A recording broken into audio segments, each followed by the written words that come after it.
घर में घुसते ही चंद्रिका के बिगड़े बिगड़े से तेवर देख रवि भापने लगा था कि आज कुछ हुआ है, वरना रोज मुस्कुराकर स्वागत करने वाली चंद्रिका का चेहरा यूं उतरा हुआ ना होता। लो, दीदी का पत्र आया है। चंद्रिका के बड़े हुए हाथों पर सरसरी सी नजर डाल रवि बोला। रख दो, जरा कपड़े वपड़े तो बदल लूं। पत्र कहीं भागा जा रहा है क्या? चंद्रिका की हैरत भरी नजरों का मुस्कुराहट से जवाब देता हुआ रवि बाथरूम में घुस गया। चंद्रिका के उतरे हुए चेहरे का राज भी उस पर खुल गया था। रवि मनी मन सोचकर मुस्कुरा उठा। सोच रही होगी कि आज मुझे हुआ क्या है। दीदी का पत्र हर बार की तरह झपटकर जो नहीं लिया। हर साल गर्मी की छुट्टियों में दीदी के आने का सिलसिला बहुत पुराना था, परंतु विवाह के 5 वर्षों में शायद ही ऐसा कभी हुआ हो जब उनके आने को लेकर चंद्रिका से उसकी जोरदार तकरार न हुई हो। बेचारी दीदी, जो इतनी आस और प्यार के साथ अपने इकलौते छोटे भाई के घर थोड़े से मान और सम्मान की आशा लेकर आती थीं, चंद्रिका के रूखे बर्ताव व उन दोनों के बीच होती तकरार से अब चंद दिनों में ही लौट जाती थीं। दीदी से रवि का लगाव कम होता भी तो कैसे।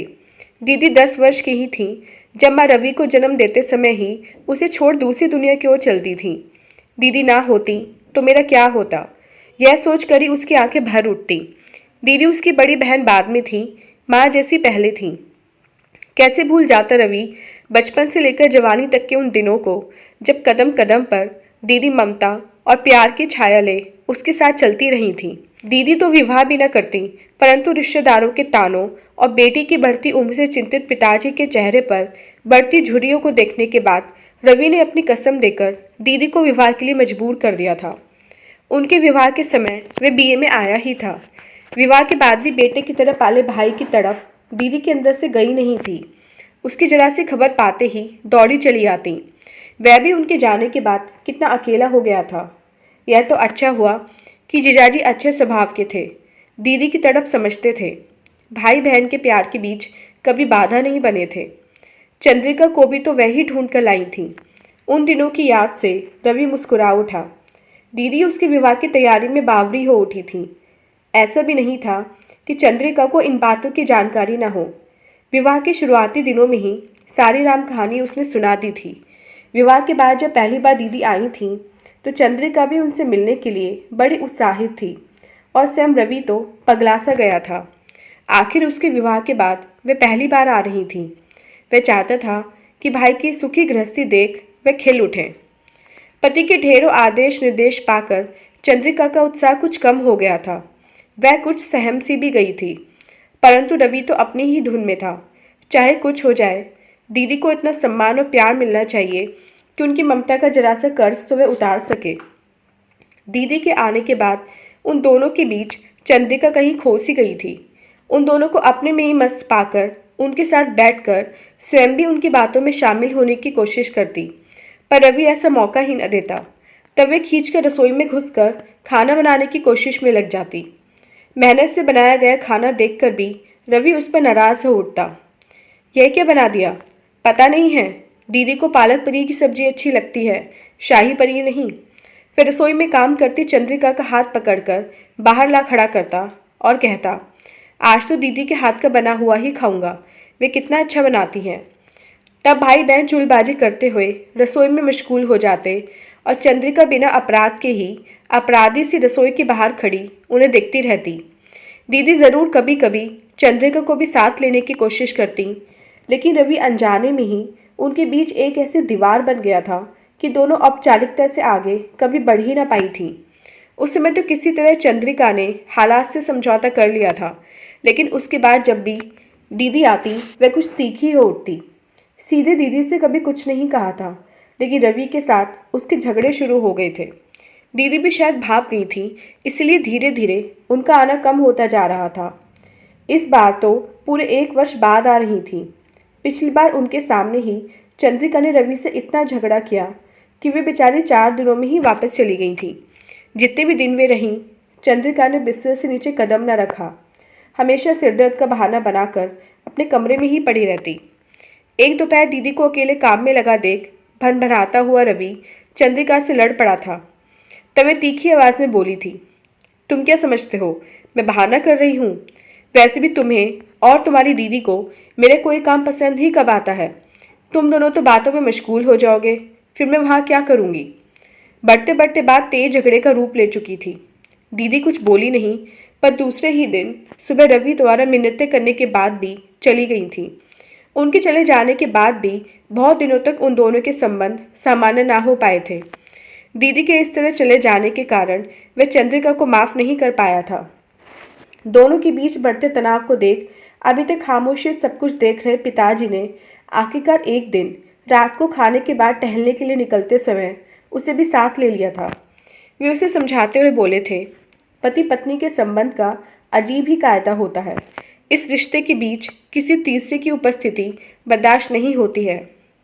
लेकिन दीदी कोई गैर नहीं है। बीच में बात काटते हुए रवि का स्वर रोष से भर उठा था। बेटा, विवाह के बाद सबसे नज़दीकी रिश्ता पति पत्नी का ही होता है, बाकी संबंध गौण हो जाते हैं। माना कि सभी संबंधों की अपनी अपनी अहमियत है, लेकिन किसी भी रिश्ते पर कोई रिश्ता हावी नहीं होना चाहिए, वरना कोई भी सुखी नहीं रहता। तुम ही बताओ, इतनी कोशिशों के बाद भी क्या तुम्हारी दीदी खुश है? समझाते समझाते पिताजी सवाल सा कर उठे थे। तो मैं क्या करूं? चंद्रिका की खुशी के लिए उनसे सारे संबंध तोड़ लूं, या फिर दीदी के लिए चंद्रिका से? रवि असमंजस में था।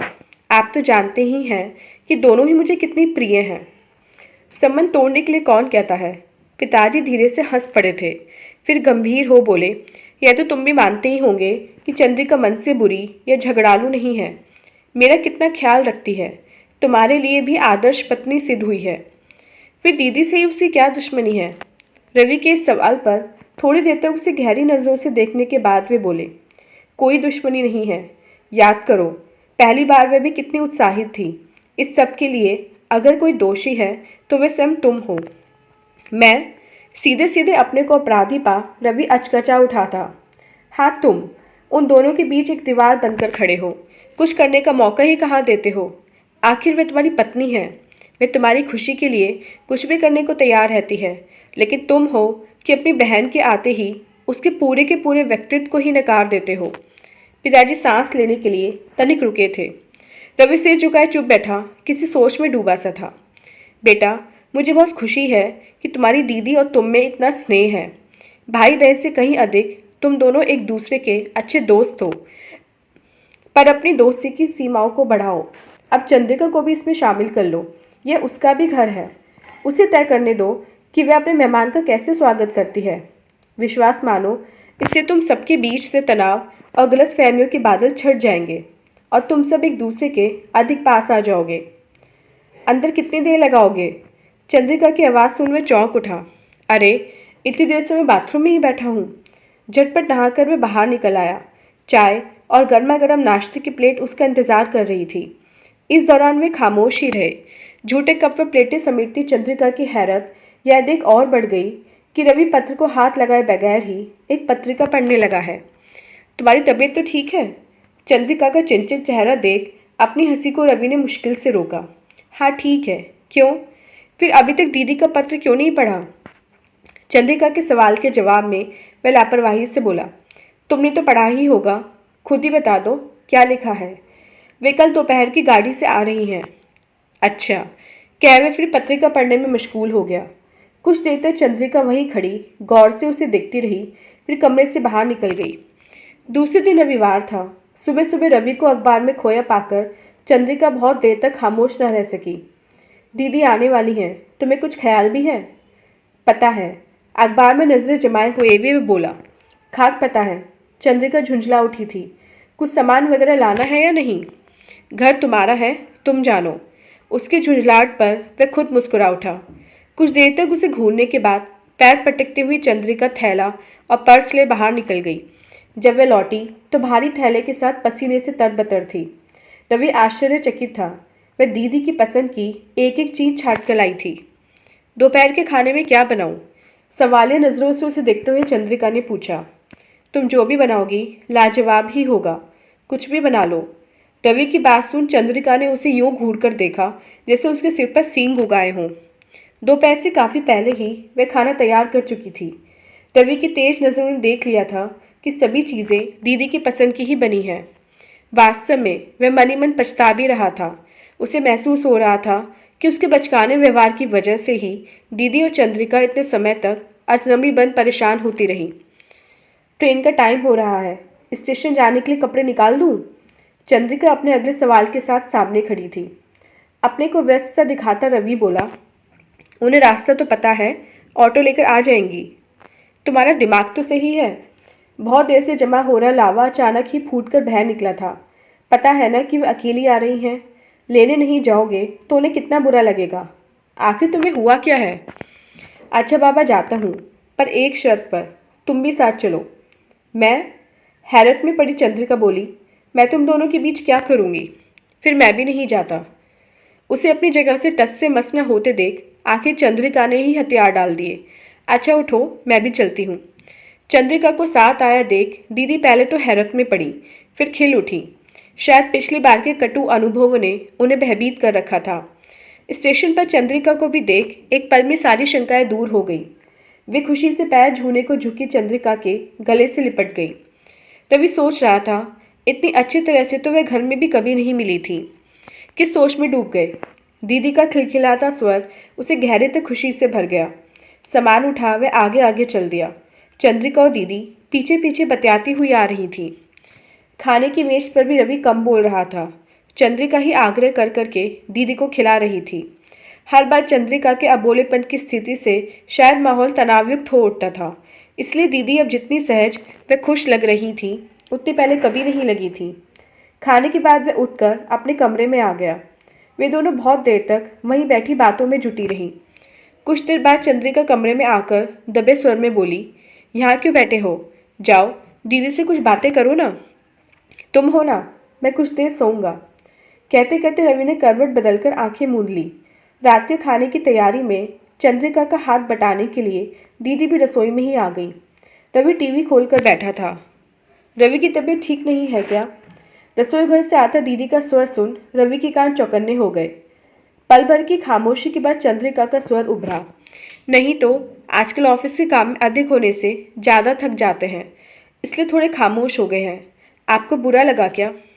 अरे नहीं, इसमें बुरा मानने की क्या बात है। वैसे भी तुम्हारा साथ ज़्यादा भला लग रहा है। पहली बार ऐसा लग रहा है कि अपने मायके आई हूँ। माँ तो थी नहीं जिनके यहाँ आने पर मायके का एहसास होता। पिताजी और भाई का मान दुलार था तो, पर असली मायके का एहसास तो माँ या भौजाई के प्यार और मनहुआर से ही होता है। दीदी मुझे माफ़ कर दीजिए, चंद्रिका ने हौले से कहा।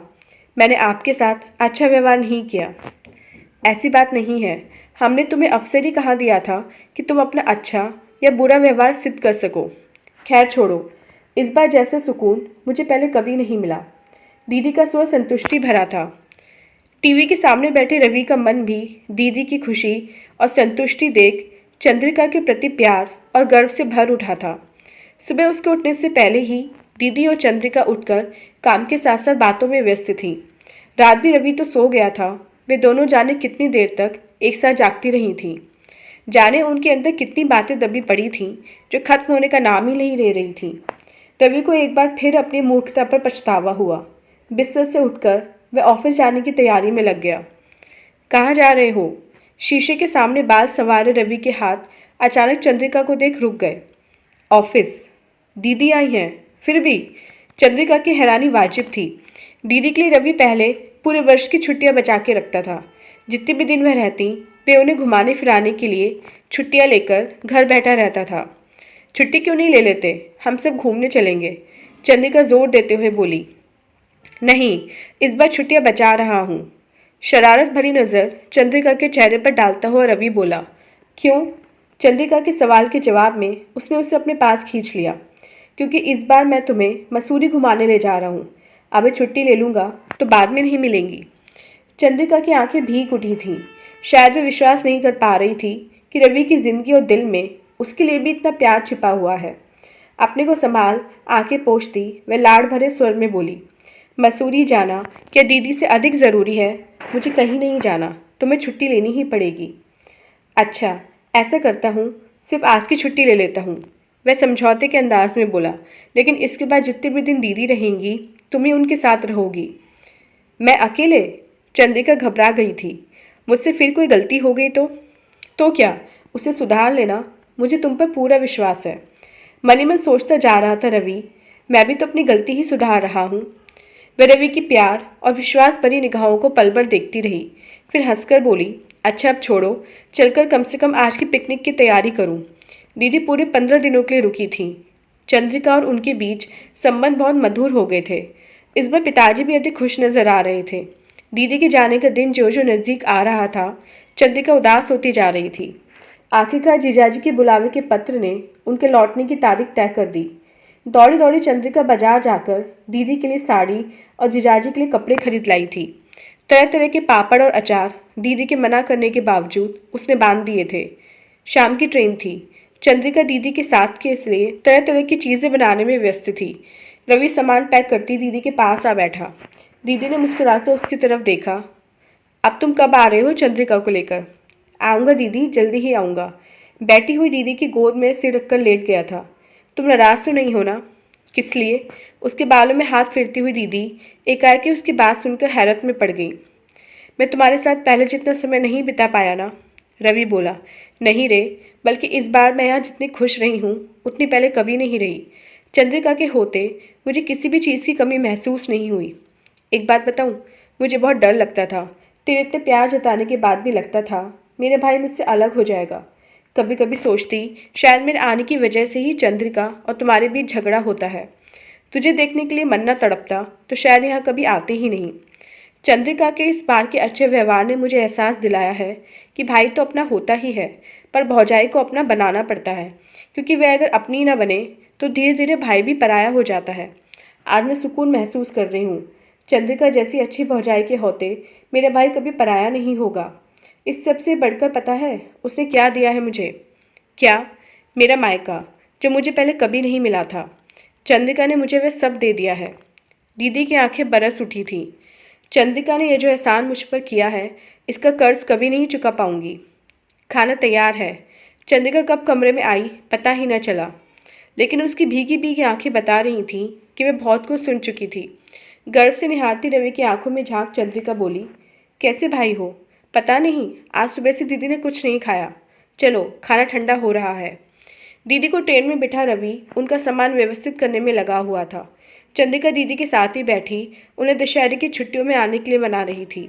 हमेशा उतरे मुंह से वापस होने वाली दीदी का चेहरा इस बार चमक रहा था। ट्रेन की सीटी की आवाज़ के साथ ही रवि ने कहा, उतरो चंद्रिका, ट्रेन चलने वाली है। चंद्रिका दीदी से लिपट गई। जल्दी आना और जाते ही पत्र लिखना। अब पहले तुम दोनों मेरे घर आना। भीगी आंखों के साथ दीदी मुस्कुरा रही थी। उनके नीचे उतरती ट्रेन ने सरकना शुरू कर दिया। दीदी पत्र जरूर लिखना। दोनों अपने अपने रुमाल हिला रही थी। ट्रेन गति पकड़ स्टेशन से दूर होती जा रही थी। चंद्रिका ने पलटकर रवि की तरफ देखा। रवि की गर्व भरी आंखों को निहारती चंद्रिका की आंखें भी चमक उठी थीं। तो दोस्तों, ये थी हमारी आज की कहानी। उम्मीद करते हुए कहानी आपको पसंद आई होगी। मिलते हैं अपनी नेक्स्ट वीडियो में इससे नेक्स्ट कहानी के साथ। तब तक के लिए आज्ञा दीजिए। धन्यवाद।